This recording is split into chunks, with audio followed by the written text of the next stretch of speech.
నమస్కారం అండి. మనం ఇప్పుడు పాలువాయి భానుమతి గారు రచించిన అత్తగారు ఆచారాలు అనే కథను విందామా? ఆచారం అంటే అందరికీ ఇష్టమే కానీ ఆచారం అనే పేరుతో అనారోగ్యాన్ని కొని తెచ్చుకునే వారిని చూస్తేనే చాలా బాధగా ఉంటుంది. కొందరు ఆచారం అనే బురఖా తగిలించుకుని వెనకాల అనాచారపు భాగవతం ఆడేవారు ఉన్నారు. మరికొందరు కేవలం పేరు ప్రతిష్టల కోసం ఏమైనా సరే అని కఠినంగా మొండికి పడి ఆచారం కోసం పస్తులుండి ఒళ్ళు పాడు చేసుకునేవారు ఉన్నారు. మంచినీళ్ల బావి దగ్గర చేరే ఆడంగులంతా ఆచారాన్ని గురించిన చర్చ లేందే నీళ్ల బిందె భుజానికెత్తరు కదా. అందులో ముఖ్యంగా విడోలు. ఒక నడివయసు ఆవిడ మరొక వయసు మళ్ళిన ఆవిడ మెప్పు కోసం, కక్కి నాకేమో ఊరగాయ జాడీ వైపు చీపురపల తగిలినా చిరాకేస్తుంది, వెంటనే ఆ జాడీ తీసి దెబ్బలో పారేయాల్సిందే, మా అత్తగారు ఆచారం నీకు తెలియంది కాదుగా, నేను కాస్త తోసేసుకున్నా ఆవిడ గారు మండిపడతారు కక్కి. పడతారమ్మా పడతారు. కూతుర్ను నియోగుల ఇంట్లో ఇచ్చేటప్పుడు ఆచారం ఏమైందో. నీకే నిక్షేపం లాంటి కుటుంబంలో నుంచి వచ్చావు. మీ అత్త చెంచమ్మ కంటే నీ వాళ్లే ఎక్కువ ఆచారవంతులని మా కక్కి అంటూ ఉంటుంది. అయ్యో, ఆ మాట నేనని బ్రతకగలనా కక్కి? నోరు మూసుకుని పడుండాల్సిందే మా అత్తగారు తన కూతురు ఆచారాన్ని గురించి మాట్లాడుతూ ఉంటే. హోయబ్బా, ఎవరికి తెలీదు కూతురు ఆచారం. కిరస్తాని వాళ్ళ లాంటి ఆడబిడ్డలు 2 జడలు కాళ్ళకు చెప్పులు వేసుకుని వంటింట్లోకి వచ్చి వడ్డించు అంటే కుక్కిన పేనల్లే వడ్డిస్తుందిట. అలాంటి ఆచారం మరి నీకు నాకు ఎలా వస్తుందిలే. అయినా మీరు అత్తలు కోడళ్ళు మధ్య మాకెందుకులే ఈ గొడవలు, నేను వెళ్ళొస్తానమ్మా అని నెమ్మదిగా ఎక్కడి వాళ్ళు అక్కడ జారుకుంటారు. అసలు ఆచారాన్ని గురించి ఎక్కువగా మాట్లాడేవాళ్ళు ఆడవాళ్ళు, అందులోనూ వయసు మళ్ళిన వాళ్ళు ఎక్కువగా ఈ విషయాలే మాట్లాడుతుంటారు. ఆచారాన్ని గురించి మాట్లాడేదానికంటే మరొకరిని అనాచారులని ఆడిపోసుకోవడంలో తృప్తి చెందుతూ ఉంటారు చాలామంది ఆడవాళ్ళు. అలాంటి వారి మధ్య కర్మం జాలక పడుచు సుమంగళీలు ఉండటం తటస్థిస్తే ఇబ్బందిలో పడతారు. పెద్దవాళ్ల మాటలకు అవును అనాల్సిందే ఇష్టం లేకపోయినా. ఆచారాన్ని గురించిన ముసలి వాళ్ళ లెక్చర్లు వినాల్సిందే. విధి లేక అలా వినని పడుచులు ఎవరైనా ఉంటే ముసలి గుంపంతా ఆ పడుచు పిల్లల్ని వెంటనే రాల్చిపోస్తారు. మరీ మిడివేలం, నడమంత్రం, నీలుగు, గీర్వాణం, ఫ్యాషను ఇత్యాది మినపసున్నుండల్లాంటి అరగని మాటలతో ఆడిపోసుకుంటారు. ఆ భయంతోనైనా ఒక చెవు ముసలివాళ్ల కొప్పజెప్పాల్సిందే. నా కర్మం జాలక ఒకసారి వయసు మళ్ళిన ముసలి విడో మహాసభలో ఒంటరిగా చిక్కుకున్నాను. అది ఒక బంధువులింటి పెళ్లి భోజనాల సందర్భంలో. లోపల వంటలు అవుతున్నాయి. వైష్ణవ వంట వాళ్ళంతా మడిగట్టి వంట చేస్తున్నారు. ఇల్లంతా సందడిగా ఉంది. కొత్త కోడళ్ళంతా పిల్లల్ని ఒళ్ళో వేసుకుని జోకొడుతూ పిచ్చాపాటి మాట్లాడుతున్నారు. కొందరు పెళ్లి కూతుర్ను ఆమె నగలను విలువ కడుతున్నారు. మగవాళ్ళంతా పెళ్లి కొడుకుతో సహా మేడ మీద కూర్చొని రేడియో వింటున్నారు. నాకు ఆ ఇల్లు మనుషులు కొత్త కావడం వల్ల మా అత్తగారిని అంటి పెట్టుకొని ఆవిడగారు ఎక్కడ కూర్చుంటే అక్కడ కూర్చోవలసి వచ్చింది. ఆవిడగారి పాత స్నేహితురాండ్రు, తోడికోడళ్ళు, చెల్లెళ్ళు, వేలు విడిచిన మేనమామ మేనత్తల పిల్లలు, ఓయ్ అబ్బా, ఆ లిస్టు ఆమె చెప్పాలి. అందరూ ముందు హాల్లో సభ తీర్చారు. కొందరు ఒత్తులు చేస్తూ, కొందరు విస్తరాకులు కుడుతూ మాటల్లోకి దిగారు. నేను ఒంటరిగా చిక్కుకున్నాను వాళ్ళందరిలోనూ. ఓ మూల ఒదిగి కూర్చుని వాళ్ళ మాటలన్నీ వింటం మొదలెట్టాను. అక్కడున్న ముసలి వాళ్ళందరికీ మా అత్తగారు అధ్యక్షురాలు. మా అత్తగారి కంఠస్వరం తంజావూరు తంబుర మంద్రస్థాయి అనవచ్చు. మెల్లగా మాట్లాడితే, కాస్త గట్టిగా మాట్లాడినప్పుడు కలకత్తా మెయిల్ ఇంజిన్ అరుపే. ఆమె కంఠం ఎత్తి మాట్లాడుతుంటే కందిరీగలు ఘోష పెడుతున్నట్లు ఉంటుంది. ఆమె చాలా ఆచారంగా ఉంటుంటారు. ఆమె తను చేసిన వంట తప్పితే మరెవరు వండినా భోంచేయరు. కన్న కూతురు వంట చేసినా పనికిరాదు ఆమెకు. తనే వండుకోవాలి, తనే తినాలి, మిగతా కూడా ఎవరికీ ఉంచరు. అలా తను చేసుకోలేనాడు పస్తు. 4 పండ్లు తిని చెంబెడు పాలు దాగి పడుకుంటారు కృష్ణ అంటూ.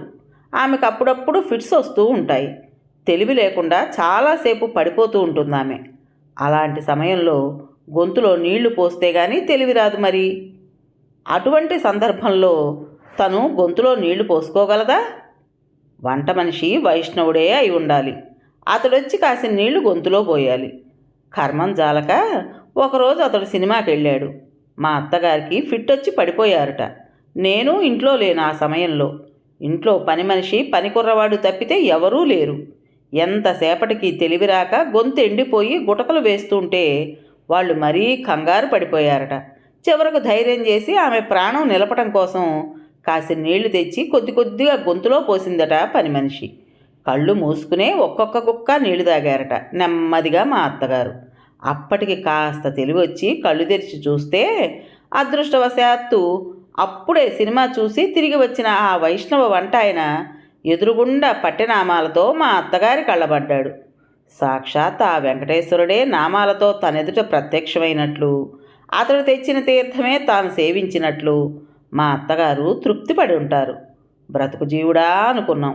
ఆ సంగతి మళ్ళీ ఎవరూ బయట అనకుండా గప్చుప్పుగా ఉండిపోయాం. ఆవిడ ఆనాటి ఆచార వ్రతభంగాన్ని గుట్టుగానే ఉంచాం. ఎక్కడంటే అక్కడ ఫిట్స్ వచ్చి తెలివి లేకుండా పడిపోయే మనిషి ఇంత చాదస్తంగా వైష్ణవుడే రావాలి గొంతులో నీళ్లు పోయడానికి అంటే కుదురుతుందా? లేక వైష్ణవులుండే చోటు చూసి ఆమెకు ఫిట్ వస్తుందా? ఆనాడు మా అత్తగారు అధ్యక్షత వహించిన మహాసభలో మా అత్తగారి తోడికోడలు ఆరంభించారు ప్రసారం. అమ్మణ్ణి, నీవేమైనా అనుకో, ఈ కాల పిల్లైనా నీ కోడలే నయం. మన వ్యాపారుల గోచిపెట్టి చీరగట్టింది ముద్దుగా. దానికున్నపాటి బుద్ధి కూడా మన సుబ్బమ్మత్త కోడలకు లేదు కదా. అబ్బా, చండాలంగా ఆ చీర కట్టేమిటి, ఆ నీలుగేమిటి, వంటిల్లుంచే తీరేమిటి, చచ్చ వాంతి వస్తుందంటే నమ్ము. వెంటనే మా అత్తగారు, ఇదిగో కనకం, ఆ అనాచారం మనిషి పేరు నా దగ్గర ఎత్తకు, మనము మైలపడతాము, ఊరుకో అన్నారు. ఇంతలో ఇంకొక ఆమె, అయినా కక్కి తెలియక అడుగుతా కానీ అసలు నీకంటే ఆచారవంతురాలా అంట చెల్లమ్మ. అయ్యో అయ్యో, ఏమి ఎగిరిపడుతుంది, ఏమి ఎగిరిపడుతుంది. ఆవిడ చేసే హంగామా చూస్తే ఒంటికి కారం రాసినట్లుంటుంది. ఎవరికి తెలియదంట ఆవిడ ఆచారం. ఇదిగో అమృతం, దాని మాట నా దగ్గర తేవాక, దాని సంగతి నాకు తెలుసు. దాని మొగుడు రాయలసీమలో ఉద్యోగం వెలగబెట్టినప్పుడంతా తురకపిల్ల పొయ్యి వెలిగిస్తే వంట చేసుకు తినేది ఆ పీనుగా. దానికి ఆచారం ఏమిటే? నిక్షేపం లాంటి అత్తగారిని అడవులు పట్టించింది. దాని అబ్బగాడికి గతి లేక దాని వెనక ఆడపిల్లలందరినీ అయిన కాడికి 6,000 నియోగులకు ఇచ్చాడు.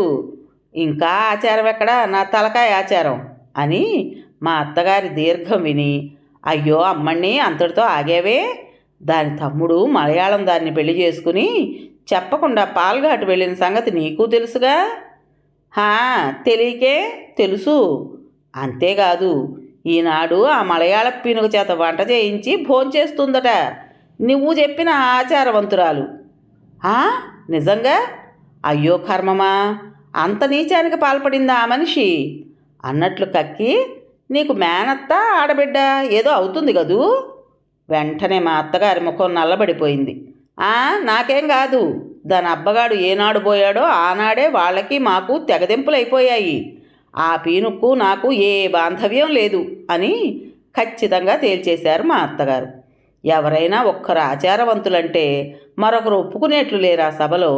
గంగా భాగీరథి సమానరంతా. ఒక ఆవిడ అంతసేపు ఊరికే కూర్చుని ఉన్నట్లుండి ఏదో తను ఒక న్యూస్ అందించాలనే ఉత్సాహంతో, అయ్యో నా తెలివి మండా, ఇందాకటి నుంచి ఆలోచించుతున్నా, ఎక్కడా ఎవరింటి పెళ్లిలోనా అని. మన కృష్ణుడి పెళ్లికి రుప్పిడమ్మత్త వాళ్ళింట్లో ఏం జరిగిందో తెలుసా అని ఆవిడ అందరి ముఖాలు చూసింది. ఎవరికైనా తెలిస్తే తన గొప్పతనం కాస్త తగ్గిపోతుందనే భయంతో. అదృష్టవశాత్తు ఎవరికీ ఆవిడ చెప్పబోయేదేమిటో తెలియక గుడ్లప్పచెప్పి ప్రశ్నార్థకంగా ఆవిడని చూశారు. వెంటనే ఆవిడ, ఇంకా నయం, తెలియకపోవడం ఏమిటి, ఊరంతా అట్టుడికిపోతేను. ఆ రోజు జరిగిన గొడవకి రుప్పిడమ్మ వాళ్ళ ఇంటి పెళ్ళి అంటే ఈ గొడవ అందరికీ ఈనాటికి తెలిసే. ఏం చెప్పేది, ఆ రోజు మా తలలు వంగిపోయాయి. ఎందుకు వచ్చామా ఈ పెళ్ళికి అని అదోలా అయిపోయింది. మా అమ్మ నాన్న వాళ్ళు అసలే ఆచారవంతులు. వాళ్ళు పచ్చి గంగ ముట్టలేదు ఆ ఇంట్లో. నాకు ఆచారం ఎక్కువాయే. ఇంతలోకే మా అత్తగారు మధ్యలో కట్ చేశారు. ఆమె, ఇదిగో పేరిందేవి, ఆ చెప్పేదేదో త్వరగా చెప్పు కానీ నీ ఆచారం నీ వాళ్ళ ఆచారాన్ని గురించి ఊరికే వాక్కు, నే ఇంకా బతికే ఉన్నాను అని ఒక చొరక వేసేసరికి అక్కడున్న మిగతా వాళ్ళందరూ పేరిందేవమ్మకు కోపం వస్తుందేమో అని భయపడ్డారు. కానీ మా అత్తగారు అధ్యక్షురాలు కావడం వల్ల పేరిందేవమ్మ మా అత్తగారి ఈసడింపు గమనించకుండానే ముందుకు పోయింది.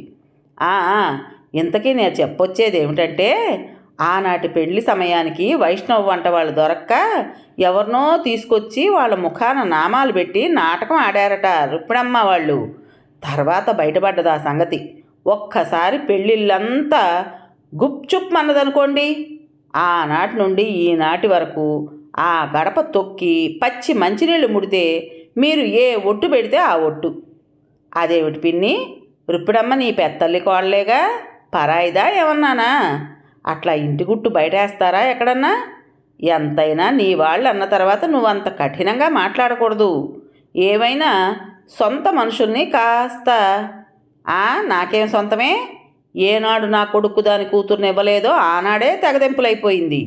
ఆ అనాచార పినుక్కు నా కొడుకు నచ్చలేదట.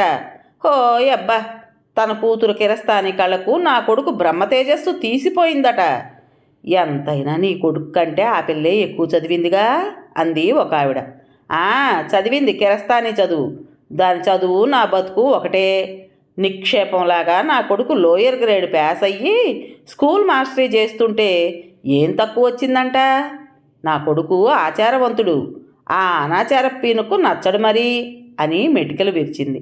అయినా కక్కి, నీ కోపం రాకుండా ఉంటే అడుగుతాను, చదువు ఎక్కువ ఆచారం ఎక్కువ? చదువుకు ఆచారానికి ఏం సంబంధం ఉంది? నీ కొడుకు మరీ బిళ్ళగోచి పిలక బహుసనాతనం మనిషిలాగా ఉంటాడాయే. ఆ మాటకు అవతలావిడికి కడుపు మండిపోయింది. అవునే, నా కొడుకు సనాతనుడే. వాడే కాదు, వాడబ్బా సనాతనుడు, వాళ్ళ తాత సనాతనుడు, వాళ్ళ ముత్తాత సనాతనుడే. నీవెవర్తివే నా కొడుకును ఎగతాళి చేయడానికి వచ్చావు? నీలాగా నా కొడుకు కాఫీలు సోడాలు తాగడనే? నీలాగా వ్యాపారులింట్లో పుట్టి నియోగులింట్లో మెట్టలేదనే అని యుద్ధానికి లేచింది ఆవిడ. అక్కడున్న సభలో నెమ్మదిగా కలకలం బయలుదేరింది. మా అత్తగారు ఇలాంటి విషయాల్లో తీర్పు చెప్పడానికి బదులు బహుశోగ్గా తప్పుకుంటారు. లోపల వంట ఎంతవరకు అయింది చూసొస్తానని గబగబా లోపలికెళ్ళారు. ఇంకా సనాతనపు మనిషి తన కొడుకు గొప్పతనాన్ని చెబుతూ ఎదుటావిడ్ని రాల్చిపోస్తూనే ఉంది. అంతా వింటూ కూర్చున్నారు. ఏమైనా ఎదురు మాట్లాడితే అందరినీ వరుసపెట్టి తిట్టే గయ్యాళి మనిషిట ఆవిడ. తర్వాత మా అత్తగారు నా చెవిలో సెలవిచ్చారు.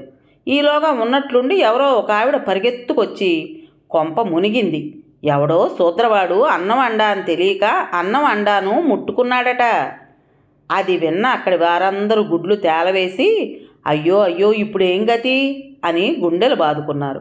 ఆచారం వెలక్కాయలాగా గొంతు పట్టుకుంది ఆ క్షణంలో. అయితే వండిన అండా అన్నం దెబ్బలో కుంపరించాల్సిందే అన్నది ఒక ఆవిడ.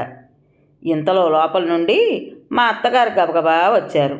ఆచారంలో అగ్రస్థానం వహించిన ఆమె ఏం సెలవిస్తుందో అటువంటి క్లిష్ట పరిస్థితుల్లో అని అందరూ నోళ్లు తెరుచుకుని ఆవిడ్ని చూశారు.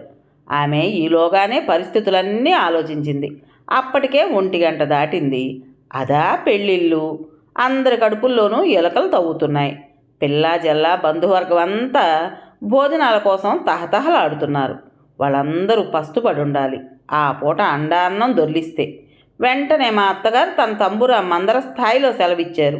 చూడు కాకమ్మక్క, చూడమ్మ పిన్ని, వాడు అండా ముట్టుకున్నాడు అంటున్నారే గాని నాకు నమ్మకం కలగడంలా. వాడిని గట్టిగా గద్దించి అడిగితే చేతివేళ్ళు తగిలాయండి అని ఏడుపు మొగం పెట్టాడు వెధవ. నిజమే అయ్యుండొచ్చు, బహుశా తాకి ఉండడు. అధవా ఆ వెధవ తాకాడే అనుకో. ఇప్పుడు ఒక్క పని చేయాలి మనం. ఏమిటి కక్కి, ఏమిటి అన్నారంతా. పురాణాల్లో చెప్పినట్లు అన్నం పరబ్రహ్మ స్వరూపం అన్నారు పెద్దవాళ్ళు. అండా అన్నం దెబ్బలో గుమ్మరిస్తే మనకు మహాపాపం చుట్టుకుంటుంది. కాబట్టి కాస్త తులసి తీర్థం ఆ అండా మీద ప్రోక్షించి ఆ అండా అన్నం మనం భోంచేయొచ్చు, దోషం లేదు అని తీర్పు చెప్పారు మా అత్తగారు. వెంటనే ఆ పూట ఏకాదశి అవుతుందేమో అని భయంతో గుడ్లు తేలవేసిన ఆచారవంతులందరి ప్రాణాలు లేచి వచ్చాయి. అందరూ ఏకగ్రీవంగా మా అత్తగారి సమయోచిత ఆచార అడ్జస్ట్మెంట్ను వేనోళ్ల పొగిడారు. ఆమె పురాణాలు చదివిన పుణ్యవతి అన్నారు అందులో కొందరు. ఇంట్లో ఆ పురాణాల మధ్య డిటెక్టివ్ నవళ్ళు, సినిమా పత్రికలు కూడా ఉంటాయని నాకు కదా తెలుసు. ఏమైతేనే ఆ పూట మా అత్తగారు అందరినీ పస్తు పడుకోబెట్టకుండా వెంటనే ఆకులు వేయించి అన్నం వడ్డించేందుకు అనుమతించారు. ఏమిటి ఆచారం?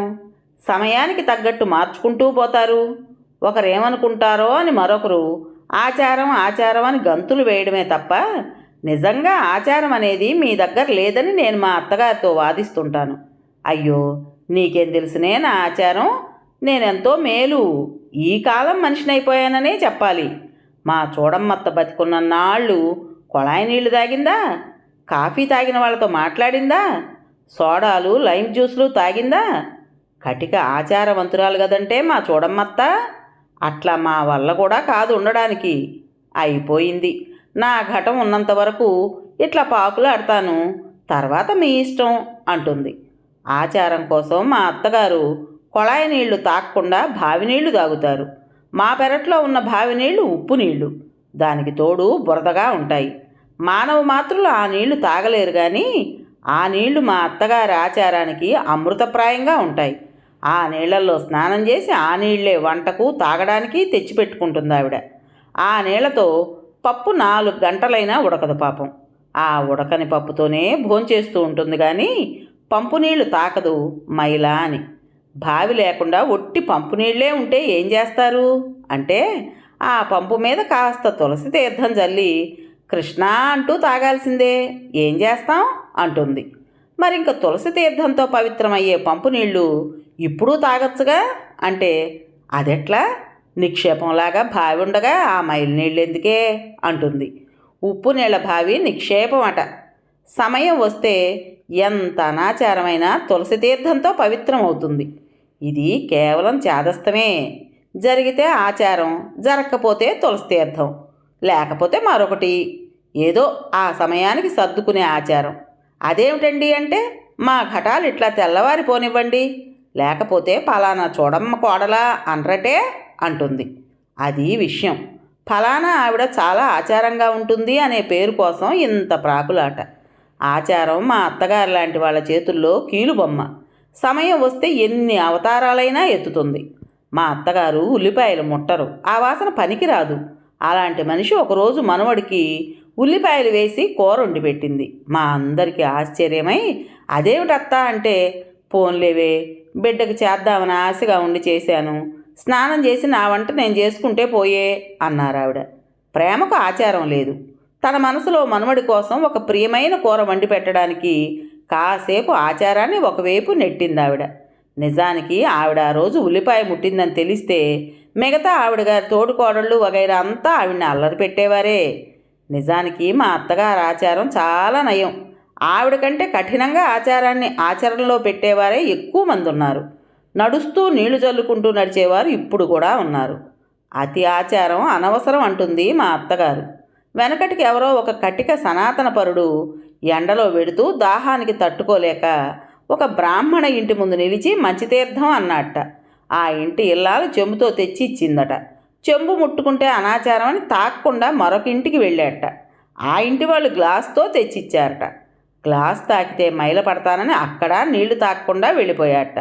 ఆ విధంగా ఇంటింటికి వెళ్ళి నీళ్లు తాగకుండానే దాహంతో ఊరంతా తిరిగి ఈ ఎండకు తట్టుకోలేక చివరికి ఒక మాలపల్లె ముందు మైకం వచ్చి పడిపోయి చాలాసేపటికి కళ్ళు తెరిచి చూస్తే ఒక గుడిసెలో మాదిగవాడి ఒళ్ళో పడుకుని చర్మంతో కుట్టిన ఒక చిన్న దొన్నెలో నీళ్లు ఆ మాదిగవాడు తన నోట్లో పోస్తుంటే తను తాగుతున్నాడు.